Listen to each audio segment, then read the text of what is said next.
Hi, and welcome to this month's Plated Up Kentucky Proud Recipe segment. My name is Kelly Burgess, and I'm the Family Consumer Sciences Extension Agent with the University of Kentucky Cooperative Extension Service in Allen County. Today, we are going to be making an awesome recipe called Blueberry French Toast Bake. This is a perfect thing to make for an easy breakfast, something great to have on a Saturday morning. We'll talk a little bit more about the steps in the process, but you can even do the preparation overnight so that in the morning, all you have to do is just pop it in the oven. Super easy, super quick, and something that everyone in your family will love. Let's talk a little bit about the ingredients before we get started. We're going to be using French bread.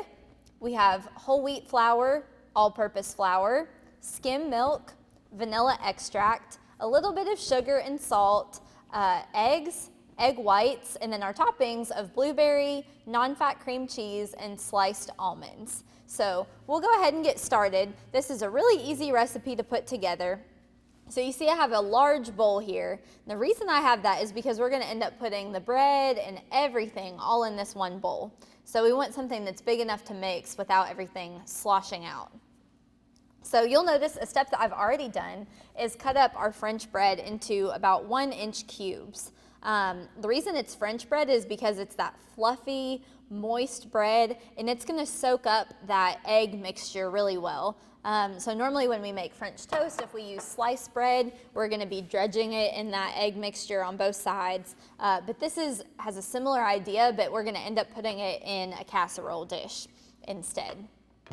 All right, let's go ahead and mix our liquid coating together. We have 1/4 cup each of whole wheat flour and also all-purpose flour. We have 1½ cups of skim milk.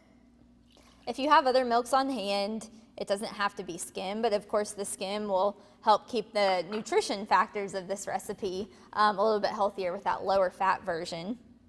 We have 1/2 teaspoon of vanilla extract. Give us some great flavors in here. We have a tablespoon of white granulated sugar. I feel like even brown sugar might be good. I haven't tried that, but you could try a swap if you wanted to. 1/4 teaspoon of salt. And then we have 3 eggs that I've already blended, scrambled together. We're going to add in our eggs.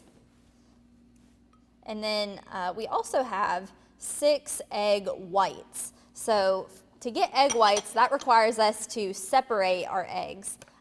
So I've done most of them already right here, but I left one to show you how I like to do it. So take your egg, of course, tap it gently on the side of your bowl. When you get a good crack, I like to put it back and forth between the 2 shells. So we don't want to add the yolk in at this point. This is a way that we kind of lower the cholesterol levels of our recipe a little bit. Instead of using the whole egg, the egg white has less, and of course we have those pieces that want to stick on there. That's okay. The egg white has less fat and cholesterol. So we'll just keep our yolk. You can find another recipe to do with that. Sometimes a pound cake is something that you can make with extra egg yolks. So once we have all of those 6 separated, we'll go ahead and add that into our bowl as well. Set that aside. And this is a very quick time that we'll need to use our hand mixer. I think that you could probably use a whisk if you don't have a hand mixer, if you don't feel like getting it out. But I'm going to do this just for speed and the purpose of time. So we'll be loud for just a moment.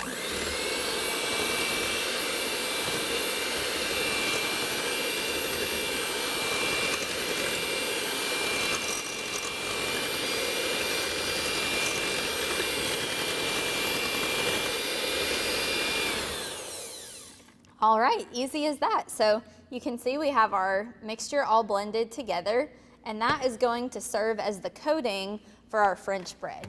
So we'll set that back aside. And as I mentioned, we already have these cubes ready to go. So I'm going to add these in to our liquid mixture. And this is where having a large bowl comes in handy, because we want these to be well coated. It'll seem like a little bit too much liquid at first, but the bread is going to be soaking up that liquid over time. So we'll just keep mixing it to coat it as evenly as possible before we put it into our baking dish. Now, sometimes you'll see me making half of the recipe, which is what I've done today. So normally this would fit well in a 9 by 13 baking dish if you did the whole recipe. But if you have a small family, or if you just want to try it out, you can do a half recipe and do it in something more like a 9 by 9 or 8 by 8 square type of dish. The recipe does recommend a deeper dish, about 2 inches deep, just because this bread is fluffy. We don't want it to be overflowing out the sides of our pan. And the recipe also says 1 loaf of the French bread. Of course, as we all know, bread comes in lots of different shapes and sizes, but it does also say 12 ounces. So I've had this, I kept this one just for show. The package said 14 ounces. So roughly about the right amount of French bread. This you can break it in half if you want. But just check out your packaging. It should give you a good hint as far as how many ounces of bread you're working with. I also wanted to mention my serrated knife. This is going to be very helpful for cutting up your bread in a way that doesn't destroy the bread or make it crumbly. The serrated knife will really help make those clean cuts so that you can maintain these 1 inch square pieces that we want for our casserole.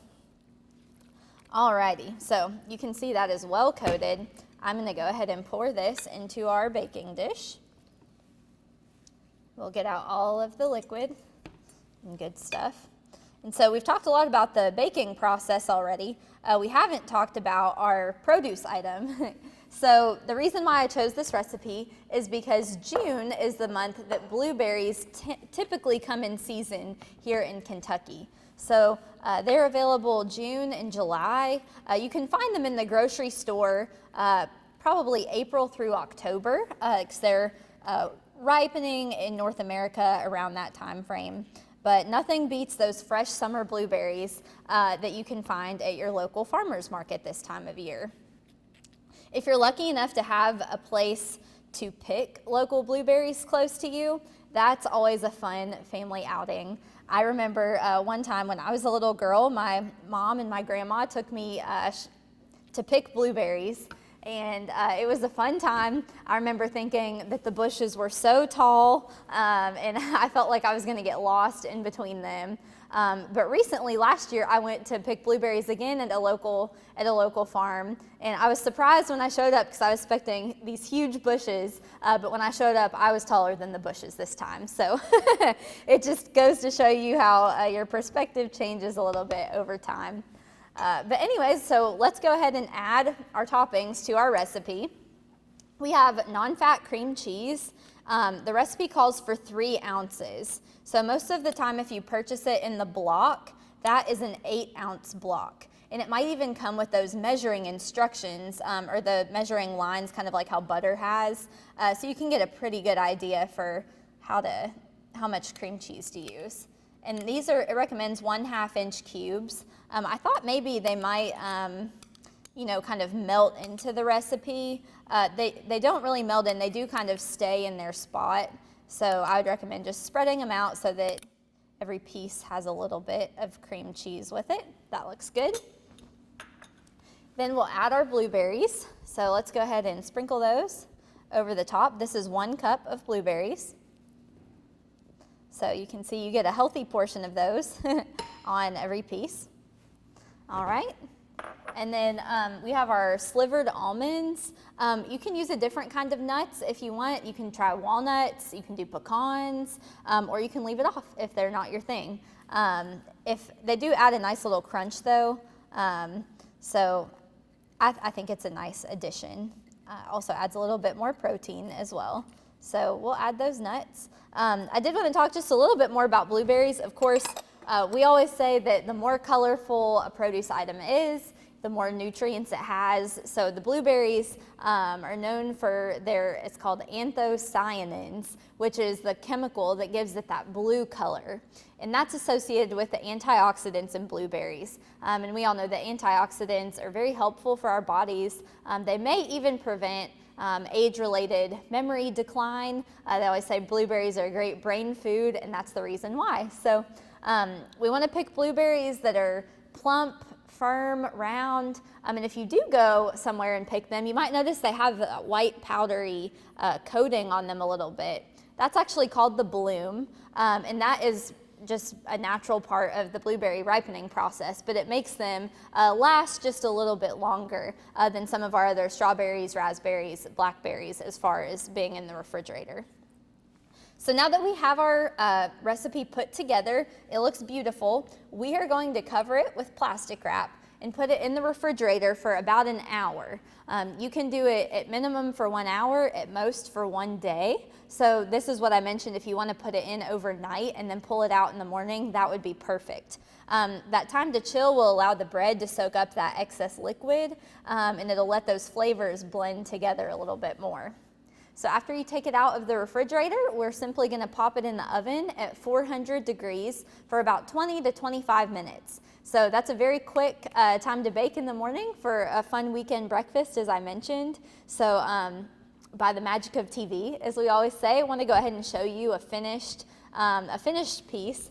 I've sliced this serving of our recipe, and you can see that it's fluffy, that cream cheese is blended through, our berries are baked, they're soft, they are just brimming with that awesome purple blueberry juice that's so flavorful.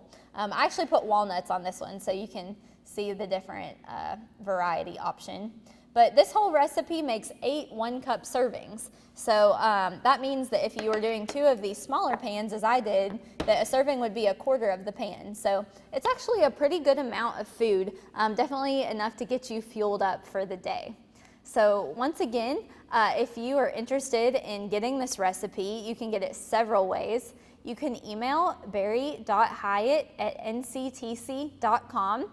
You can also search Plated Up Kentucky Proud in your Google search bar and find this recipe along with many others, or find us on Facebook at Plated Up Kentucky Proud. So thank you again for tuning in to this month's recipe segment, and we hope to see you again next time.